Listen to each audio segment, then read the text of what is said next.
In front of me is Samsung Galaxy A04s, and today I would like to show you how you can connect it using Bluetooth. First of all, go into Settings. Now tap on Connections right away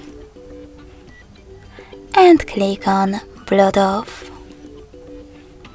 Following that, tap on this gray sweater in order to activate it.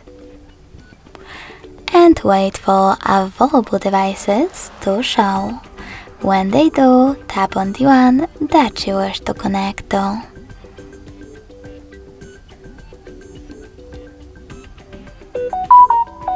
Now select Pair in the pop-up and wait for the other device to do the same. As you can see, my devices were successfully connected.